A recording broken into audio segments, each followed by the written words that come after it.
Meet Kibret Abebe. Until 2008, Kibret worked as a senior anaesthetist at a government hospital in Addis Ababa. In those days, an ambulance siren on the streets of Addis Ababa was a very rare sound. If you were in a road accident, you had to get to hospital using whatever normal transport could be scrambled together at the scene.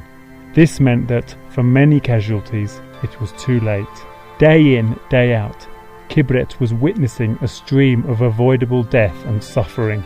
So many people were dying unnecessarily due to a lack of primary emergency medical assistance, much of which could have been provided by anybody with basic training.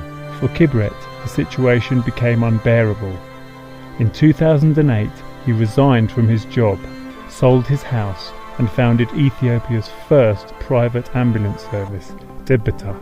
Despite some seemingly insurmountable barriers to setting up the service, nobody could have predicted how much the enterprise would come to impact so many lives, as well as mindsets, during the following years. 12 years on, and Tebita Ambulance plc has served more than 85,000 patients, including making over 1,000 international evacuations. Tebita has also trained more than 45,000 people in services ranging from basic first aid to full qualification. In June 2019, for example, Tebita Ambulance worked with Norwegian NGO Partnership for Change to train the first batch of fully qualified paramedics in Ethiopia. Upon completing their rigorous training, all of the new paramedics immediately took up work with Tebita.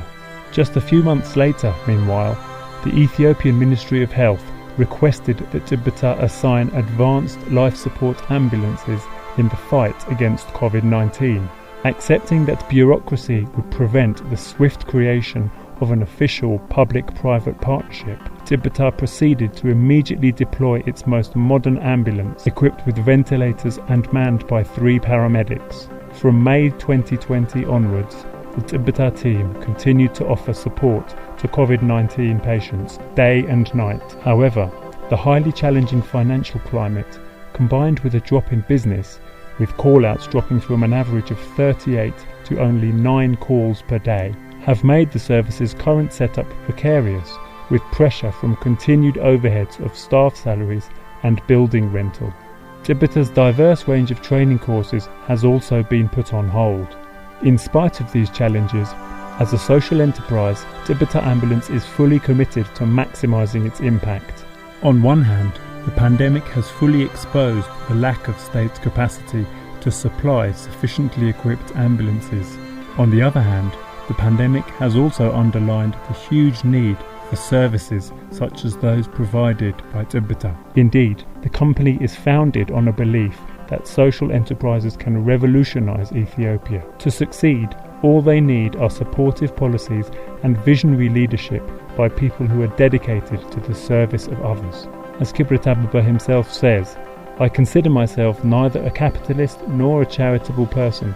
I am simply a social entrepreneur." Tebita Ambulance works by the motto, "We impact, we profit."